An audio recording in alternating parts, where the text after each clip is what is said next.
are 7 week in English 6. So last time we talked about visual elements. So for today's video, we're going to talk about making connections. Connections.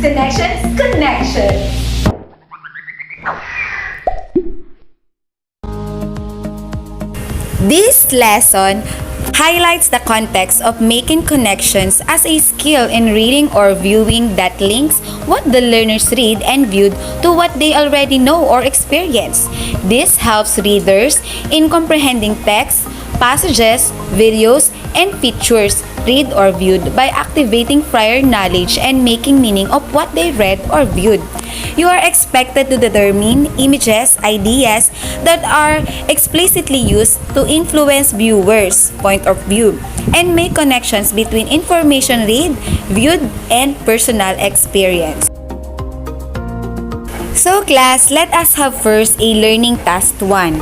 Copy the table below in your notebook or paper and group the words that shall go together.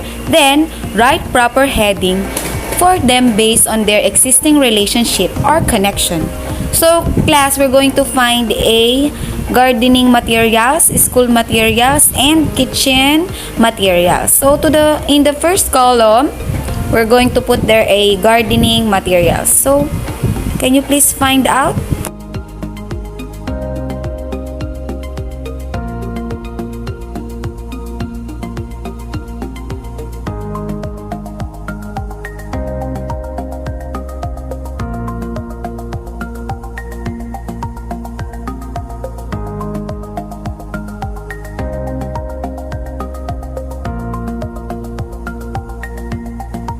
So class, do you get the same answer? Very good. So class, how are the words in column 1 connected?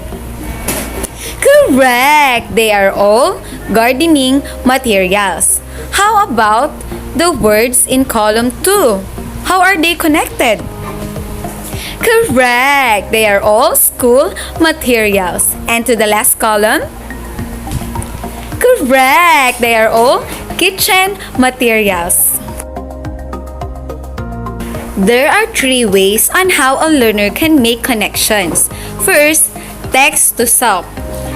When we say text to self, connections are highly personal connections that a reader makes between a piece of reading materials and the reader's own experiences or life. For example, this story reminds me of a vacation we took to my grandfather's farm. And next, text to text. When we say text to text, connections occur when readers are reminded of what they have viewed with the other books by same author, stories from a similar text types, or perhaps on the same topic. Readers can gain during reading by thinking how the information they are reading connects to another familiar text. Example, this character has the same problem that I read about in a story last year. So next is text to world. Connections are the larger connections that a reader brings to a reading situation. This allows the reader's ideas about how the world works that goes far beyond own personal experiences. We learn about things through television, movies, magazine, and newspapers. Open, it is the text to world connections that teachers are trying to enhance when they teach lessons in science, social studies, and literature. For example, I saw a program on television that talked about things described in this article. Making connections is truly vital as a comprehension skill since it helps you relate and connect what you heard, read, and viewed. Moreover, it enhances your understanding of the text, passages, or videos you read or viewed. Let's take this picture as another example for you to understand the competency at hand clearly. Learning task 2. Read each statement carefully. Classify them as to text connection, text self-connection, or text world connection. Write your answer in your notebook or paper. Number 1. The movie Independence Day is almost the same as what is happening in our community today. So So class, what kind of connections is this? Correct! Text world connection. Number 2. This scenario reminds me of my high school days when we used to go to malls after class hours with my friends. Correct! Text self connection. Number 3. The picture I am looking at reminded me of my primary years where I used to cry before entering my classroom. Correct! Text self-connection. Number 4. The message of this portrait depicts the real situation of what is happening now in our nature. Correct! Text world connection. Number 5. This text passage is the same as the lesson we discussed in science about the prevention of the possible spread of coronavirus. Correct! Text-to-text connection.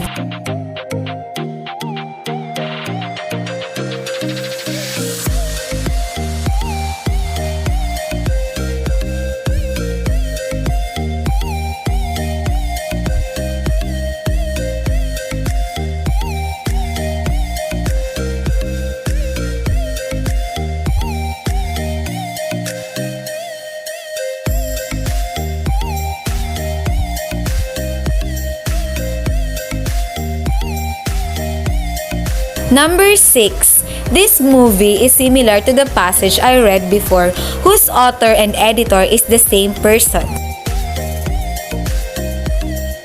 You get the correct answer! Text-to-text connection. Number 7. The video we watched is somewhat the same as what we studied yesterday in mathematics. You get the correct answer! Text-to-text connection. Number 8. The character in the story is similar to my experiences as working student who was able to assist my parents in sending my other sibling to school until all of us became successful professionals. Absolutely correct. Text self-connection. Number 9. This incident reminds me of our happy days with our grandparents when they were still alive. You get the correct answer! Text self-connection. Last, number 10. The news report led me to recall the actual situation that our country is facing now. Correct! Text world connection. Learning task 3. Connect the pictures to the words related to them. Write the letters of your answer in your notebook or paper.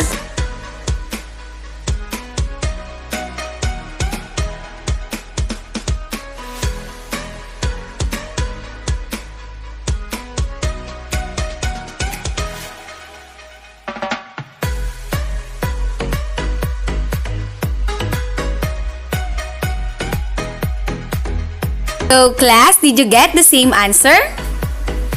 That's good! So now let's proceed to learning task 4. Examine the picture below, then answer the questions that follow. Write your answer in your notebook or paper. What does this remind me of in my life? How will you relate or connect the picture to your growth and development? How is it also connected to what is happening in the world today?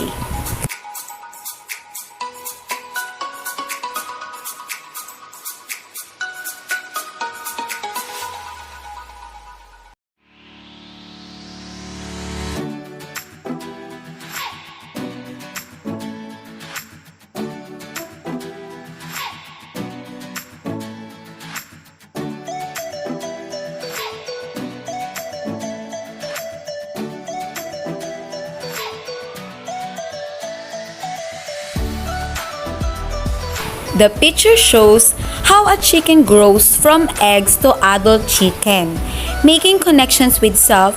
Like the chicken, I also grow from a baby to a healthy big boy now, and as time goes by, I will continue to grow until I reach the peak of my growth, making connections to the world. Like the chicken, I learned that the earth continues to grow older and time will come. It will be weakened by what we are doing, so we need to take good care of it. Making connection to the text, I also learned from one of our lessons in science that even plants grow from young to old. Text to text. Here are some of the common questions that you can ask in connecting text, picture, video you read or viewed to another text. What does this remind me of in another books, picture, video I've read or viewed? How is this text, picture, video similar to the other things I've read or viewed? How is this different from other books, text, pictures, videos I've read or viewed? Have I read about something like this before?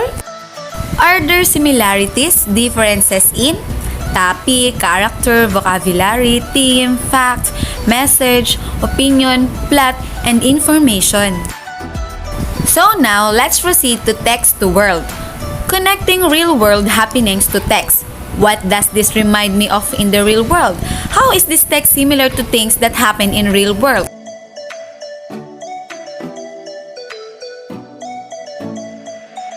How is this different from things that happen in the real world? How did that part relate to the world around me? As there similarities, differences, current events, local situations, news story, daily conversation, and etc. So here are some point of view. In establishing connections, understanding point of view is also important. Remember that point of view can be in the first person, second, or third person. First person is used when I or we are used in persuading people. Example, when I used this shampoo, it made my hair the softest and the shiniest of all. Second person, the story or advertisement is told by you. Example, you can have a long, shiny, black hair once you use this shampoo daily. And third person, the story advertisement is told about he or she. Example, she has the shiniest and the longest hair ever with this shampoo.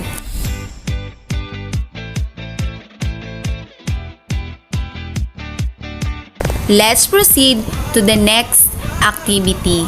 Bounce back. So class, you're going to read this short story and then you're going to answer the following question.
Learning Task 5. In your notebook or paper, complete the activity sheet below by showing connections between your personal experiences and the context of the story read.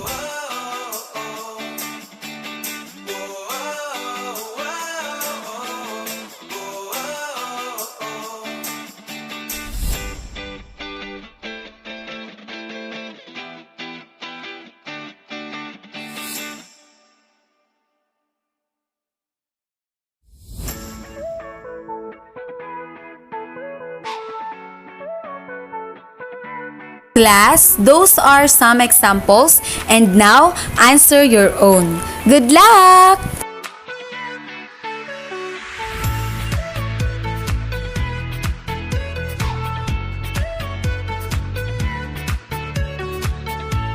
Learning Task 6. Study the pictures below, then complete the task in your notebook by showing connections with your personal experiences.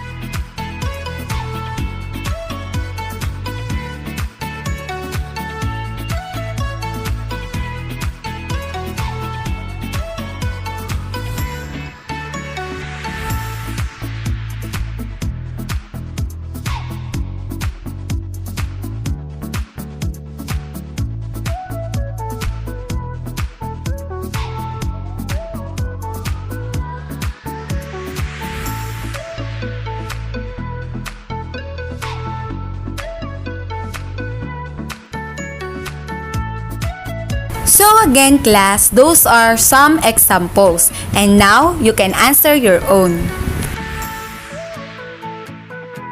Hi class! So that's the end of our lesson for this week. So I hope that you learned from my video. See you in the next video!